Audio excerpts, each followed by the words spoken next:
Hoje nós vamos falar a respeito do tema em administrativo, de organização da administração pública. Nós vamos estabelecer alguns links aqui com algumas matérias que circundam esse tema.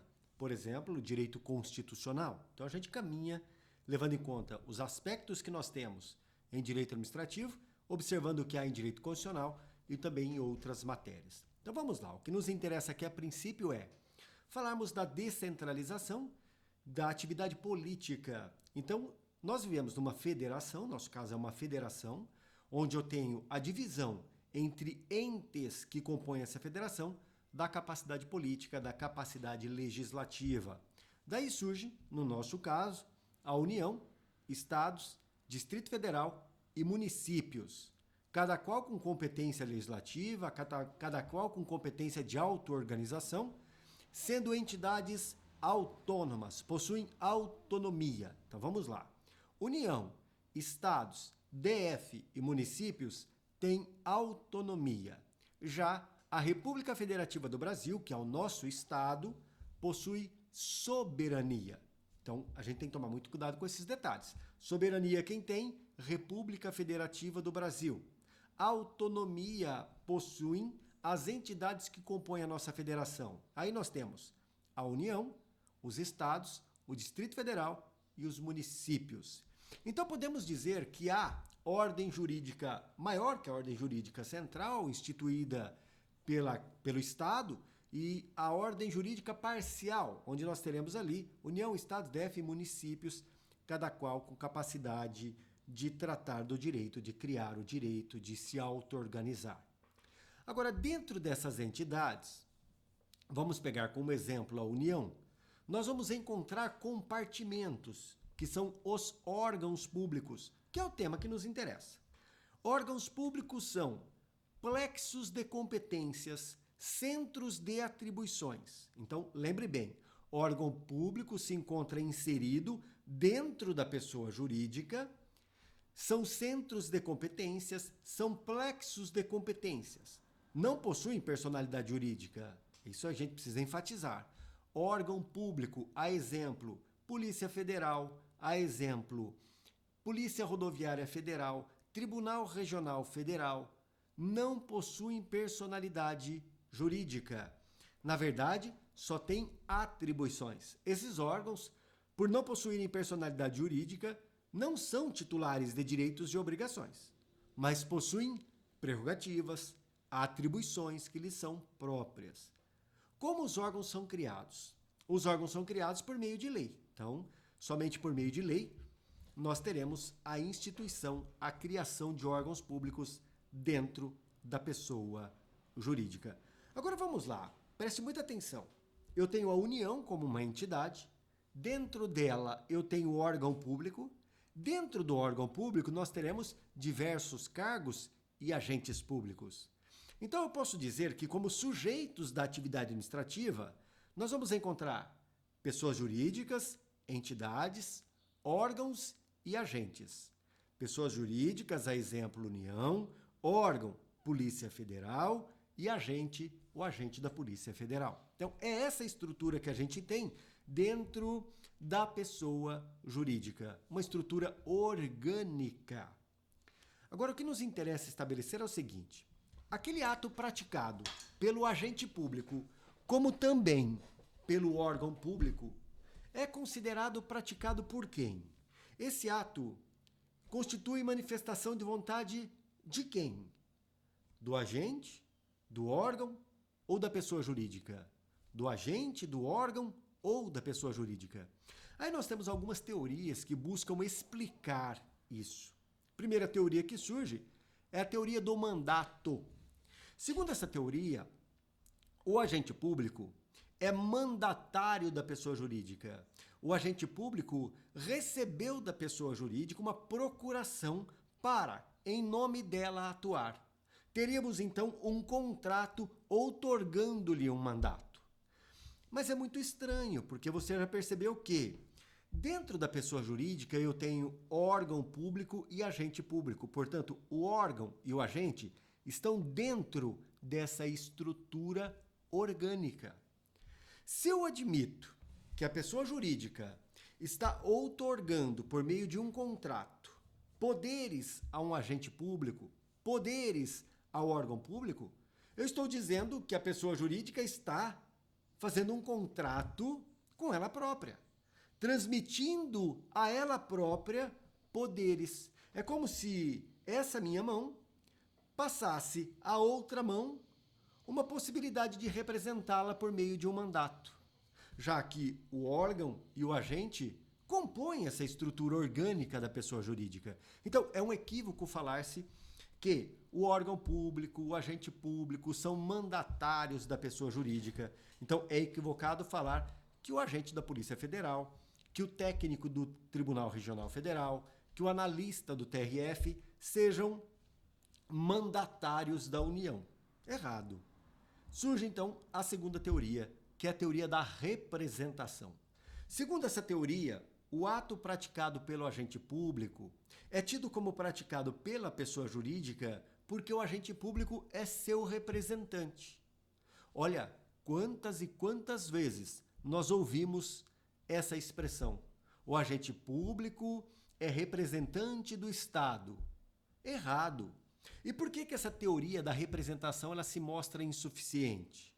Representação é um instituto de direito civil que a gente utiliza quando aquele que necessita de representante é incapaz. A pessoa jurídica não é incapaz. A União não é incapaz, de modo que necessita de um representante. Então, também é equivocado falar-se que aquilo que o agente público faz é manifestação da pessoa jurídica porque o agente público é seu representante. Equivocado. Porque a pessoa jurídica não é incapaz, ela não depende de representante para atuar no mundo jurídico. Surge, então, a terceira teoria, que é de origem germânica, que é de origem alemã, teoria do órgão ou teoria da imputação. Para essa teoria, os atos praticados pelo agente público, os atos praticados pelo órgão público, são atos praticados pela pessoa jurídica, porque o órgão e o agente compõem essa estrutura orgânica da pessoa jurídica. Então, ela própria se manifestando. Não é ela se manifestando por meio de um mandatário, não é ela se manifestando por meio de um representante. É ela própria se manifestando através de seus órgãos, através de seus instrumentos. Então, olha que interessante. Quando você atua, a sua mão faz algo, quem está fazendo é você. Quando o seu órgão se manifesta, exerce uma função, quem está exercendo a função é você. Então, nessa estrutura orgânica, aquele ato praticado pelo agente público é praticado pela pessoa jurídica porque ele compõe essa estrutura. Então, segundo a teoria do órgão ou teoria da imputação, os atos praticados pelos agentes públicos, os atos praticados pelos órgãos públicos serão imputados à pessoa jurídica à qual eles pertençam. Então, essa é a teoria da imputação, essa é a teoria do órgão, que é a teoria preponderante, que é a teoria que nos interessa e que busca explicar essa relação entre o ato praticado pelo agente e a pessoa jurídica. Agora vamos a um exemplo. Imaginemos o agente da Polícia Federal, o agente da PF, pratica uma autuação, entretanto ele extrapola os limites estabelecidos em lei e pratica abuso de autoridade. Ao praticar abuso de autoridade, causa dano a terceiro, esse terceiro pretende ser indenizado, então pretende entrar com uma ação indenizatória. Essa ação indenizatória será manejada em face de quem? Será manejada contra o agente público, contra o órgão público ou contra a pessoa jurídica? Vamos lá. Primeiro vamos observar o agente público, o agente da Polícia Federal. Na jurisprudência, inclusive do STF, há um entendimento de que os agentes públicos, quando atuam no exercício de sua função, eles têm uma garantia. A garantia de não serem incomodados de uma ação indenizatória, por exemplo. A vítima não irá propor ação em face do agente público, mas sim em face da pessoa jurídica que, se for o caso de dolo ou culpa, pessoa jurídica irá manejar ação regressiva contra o agente público. Então, haveria uma redoma que protegeria o agente público em face a ações a serem propostas pela vítima de eventual dano, devendo a vítima promover ação contra a pessoa jurídica e esta, se for o caso, promover ação regressiva contra o agente público. Abrimos um parênteses aqui para a gente trazer à baila aquilo que encontramos na Lei 8.112, que é o Estatuto dos Servidores Públicos Civis da União. Lá é expresso: pelos danos causados, o agente público responderá perante a Fazenda Pública em ação regressiva.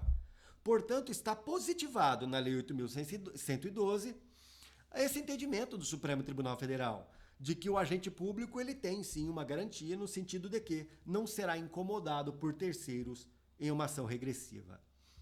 Afastada essa hipótese, vamos lá.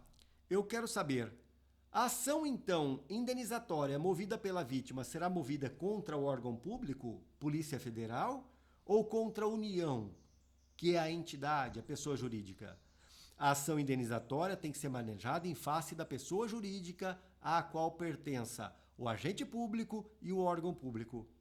Mas qual é a teoria que explica isso? Qual é a teoria que explica o fato de que o dano causado pelo agente público no exercício de sua função deve ser suportado pela pessoa jurídica? Teoria do órgão ou teoria da imputação. Teoria do órgão ou teoria da imputação.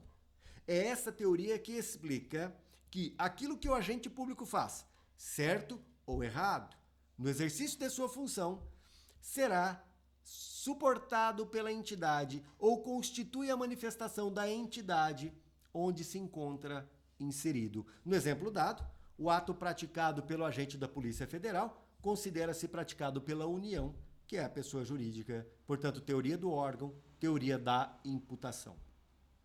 E o nosso interesse aqui agora é verticalizarmos o assunto.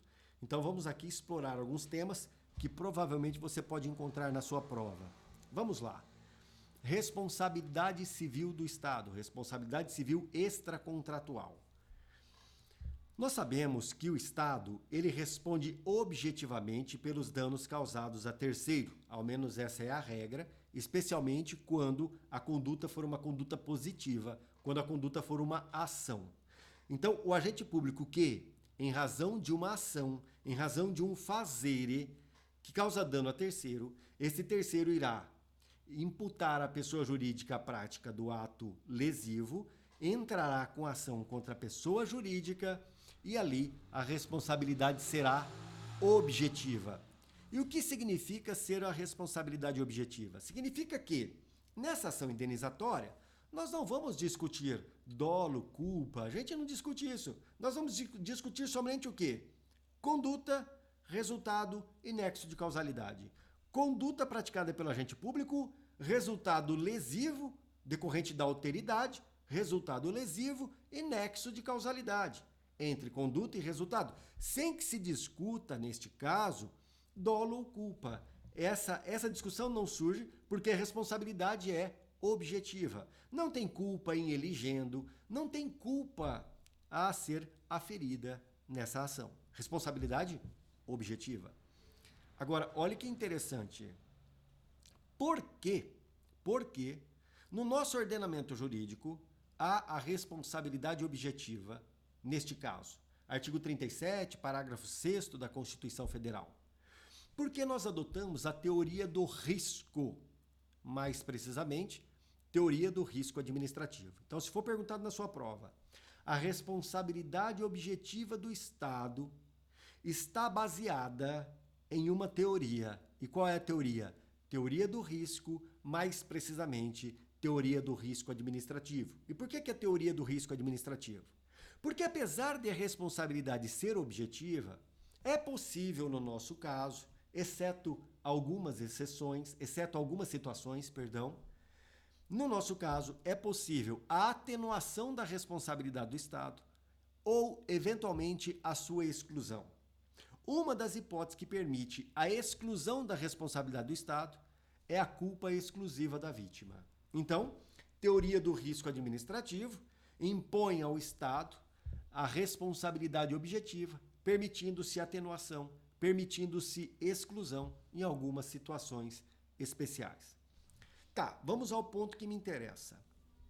Perguntado na sua prova, o dano causado pelo agente público será suportado pela pessoa jurídica em razão de qual teoria? Olha a pergunta. O dano causado pelo agente público será suportado pela pessoa jurídica em razão de qual teoria? Teoria da imputação ou teoria do órgão?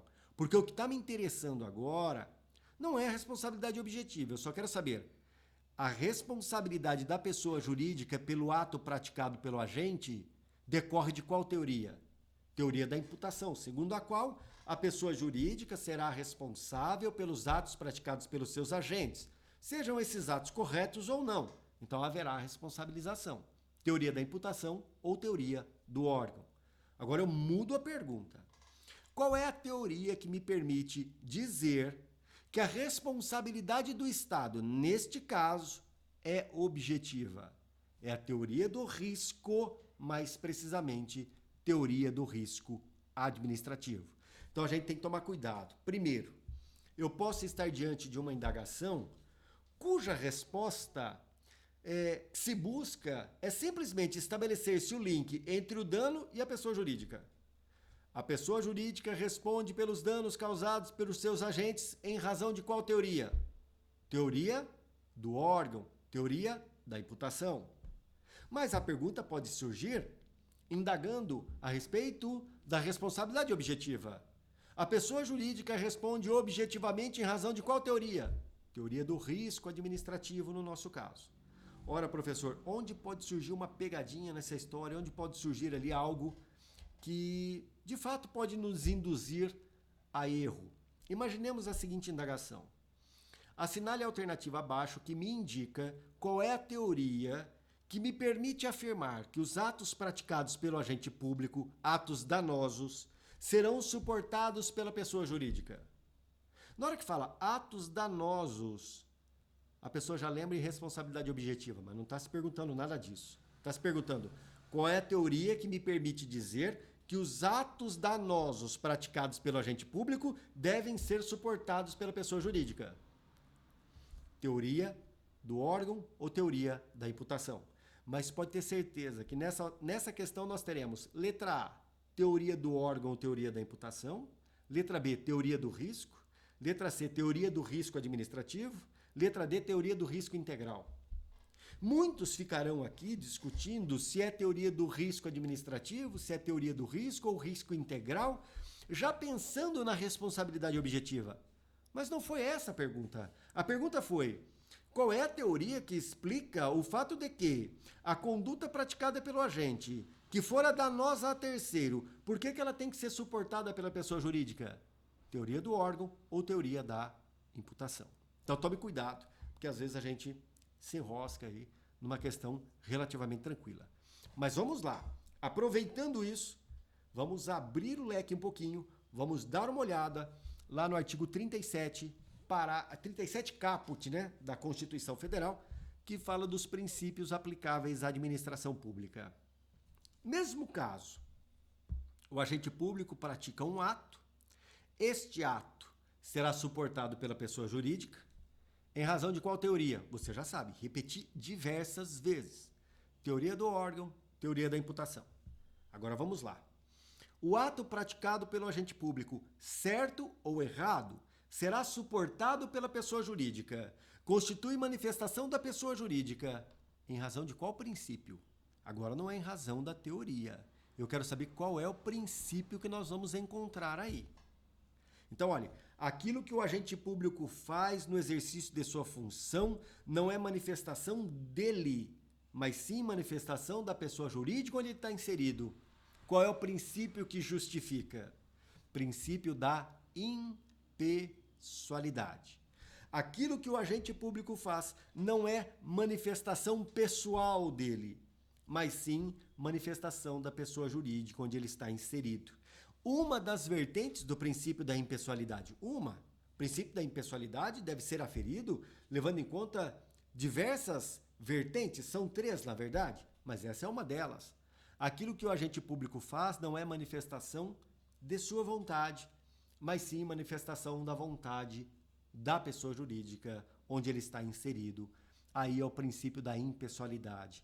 Então, se for perguntado a você, os atos praticados pelo agente público são considerados praticados pela pessoa jurídica em razão de qual teoria? Teoria do órgão, teoria da imputação. Em razão de qual princípio? Princípio da impessoalidade. É isso que nós devemos ressaltar. Perfeito, vamos dar um passo adiante. Nós afirmamos no início do nosso trabalho que os órgãos públicos não possuem personalidade jurídica e, em razão disso, não são titulares de direitos e obrigações. Surgem algumas questões que nos interessam. Primeira questão: não são titulares de direitos e obrigações? Esses órgãos públicos podem celebrar contratos em nome próprio? Ora, se não tem personalidade jurídica, se não são titulares de direitos e obrigações, responderíamos que não. Entretanto, se observarmos o artigo 37, parágrafo 8º da Constituição Federal, nós vamos perceber a possibilidade de órgãos públicos celebrarem contratos de gestão com outros órgãos ou com outras pessoas jurídicas. Então, apesar de não possuírem personalidade jurídica, apesar de não serem titulares de direitos e obrigações, os órgãos públicos podem, em algumas situações, celebrar contrato em nome próprio. Outra questão que se mostra bastante interessante nesse momento, oportuna, é em relação à possibilidade do órgão público ir até o judiciário e propor uma ação judicial em nome próprio. Ora, nós sabemos que a ação judicial é manejada por aquele que tem um direito lesado ou pretende alcançar um objetivo, tem uma resistência, ele vai a juízo. A questão é, o órgão público, ele pode ir a juízo, buscar socorro diante de uma pretensão? Ele pode fazê-lo? Ir por conta própria a juízo? Há dois tipos de órgãos públicos que podem ir a juízo, portanto, apesar de não possuírem personalidade jurídica, apesar de não serem titulares de direitos e obrigações, possuem capacidade processual. Eventualmente, situações excepcionais, sim, mas possuem. São os órgãos independentes e órgãos autônomos. Então, quando se fala de classificação de órgãos, nós encontramos órgãos independentes, autônomos, superiores e subalternos. Tá? Classificação de Eli Lopes Meireles. Nós vamos encontrar essas quatro classes de órgãos públicos. As duas classes primeiras, os órgãos independentes e os órgãos autônomos, possuem possibilidade ou capacidade processual, podem ir a juízo para preservar as suas prerrogativas, para proteger suas prerrogativas. Esses órgãos, a rigor, possuem prerrogativas, atribuições previstas na Constituição Federal. Então vamos lá, vamos a um exemplo. Imaginemos que a Assembleia Legislativa de um determinado estado queira interferir nos atos de aferição ou fiscalização realizadas pelo Tribunal de Contas em face da gestão do governador. Então, o Tribunal de Contas, um órgão que auxilia o Legislativo, faz ali a apreciação técnica das contas e o Legislativo entende que deve interferir nessa apreciação técnica e passa a interferir nos atos do Tribunal de Contas. O Tribunal de Contas, um órgão independente, o que o Tribunal de Contas pode fazer? Pode se valer do mandado de segurança para a preservação de suas prerrogativas. Então, o Tribunal de Contas ingressa com a ação judicial, mandado de segurança, para a proteção de suas prerrogativas, no sentido de impedir essa ingerência, essa interferência indevida.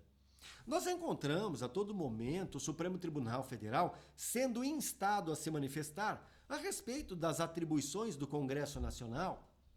Quando nós tivemos aí o processo de impeachment, tivemos 2 processos de impeachment, muitas discussões a respeito desse processo de impeachment foram levados ao Supremo e o Supremo simplesmente disse, falou, nesse ponto eu não posso tocar porque isso é atribuição da Casa Legislativa e eu tenho que respeitar essa atribuição. E aí surge, em direito constitucional, o princípio da separação dos poderes e aqui no nosso trabalho o que nós vamos ter, na verdade, é a proteção das prerrogativas desse órgão independente por meio do mandado de segurança. Então, é possível que o mandado de segurança seja manejado por órgãos públicos para a tutela de suas prerrogativas. Aí eles possuem capacidade processual e eu tenho só duas espécies de órgãos que, segundo a doutrina, têm essa capacidade, que serão os órgãos independentes e os órgãos autônomos. Tá bem? Então eram essas as explanações que nós tínhamos a falar a respeito de órgãos públicos. Perceba que é um tema que nos permite abrir a discussão, observarmos o que nós temos em direito civil, direito constitucional, direito administrativo. Então a gente caminha aí tratando de diversos aspectos que irão, na verdade, tocar em pontos de outras matérias. De maneira aí excepcional, né? Toca ali em pontos das outras matérias. Isso é importante, esse conhecimento dinâmico das matérias é importante, porque as provas não são estáticas, mas cobram de fato esse conhecimento dinâmico, especialmente as provas direcionadas ao cargo de analista. É isso aí.